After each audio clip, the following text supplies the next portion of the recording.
সম্মানিত ওলামা ইকরামরা, প্রত্যেক বাড়িতে বাড়িতে একটি করে ইসলামিক পতাকা উত্তোলন করার ব্যবস্থা করেন।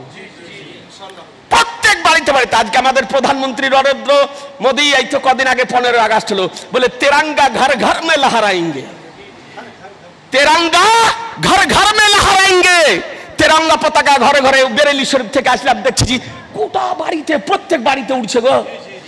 ঠিক ভারতীয় হয়ে যদি ভারতীয় পতাকা বাড়ির ছাদে যদি বাঁধতে পারেন, মহানবীর উম্মত হয়ে নবীর আগমনের দিন খুশি প্রকাশ করার উদ্দেশ্যে বাড়িতে একখানা ইসলামিক পতাকা বাঁধতে পারবেন না? পারবেন না?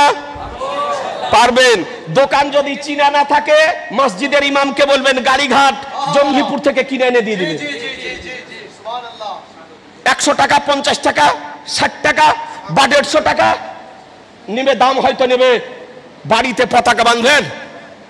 একটু হাত তুলে বলেন না, হাত উঠে বলেন না। জি, পোতাকে বলবেন, ছেলেকে বলবেন, নাতিকে বলবেন, না হলে ইমামকে বলবেন।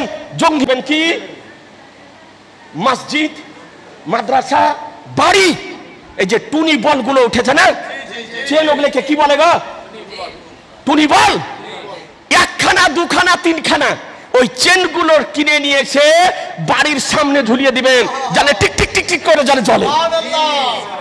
মনে থাকবে যেদিন আমার নবী পৃথিবীতে আসেন, আল্লাহ তাআলা আকাশের তারকারাজি দিয়ে পৃথিবীকে আলোকিত করেছিলেন। মা আমিনা রাদিয়াল্লাহু তাআলা আনহা তিনি বলেন, যেই দিন আমার রক্তে জিগার, নূরে নাজার, কলেজার টুকরা মহানবী আমার কোলে এসেছিলেন, ওই দিন আল্লাহ তাআলা আকাশের তারকারাজিকে জমিনের এত নিকটে করে দিয়েছিল, মনে হতেছিল খুলে খুলে পড়বে আর গোটা পৃথিবী আলোকিত হয়েছিল।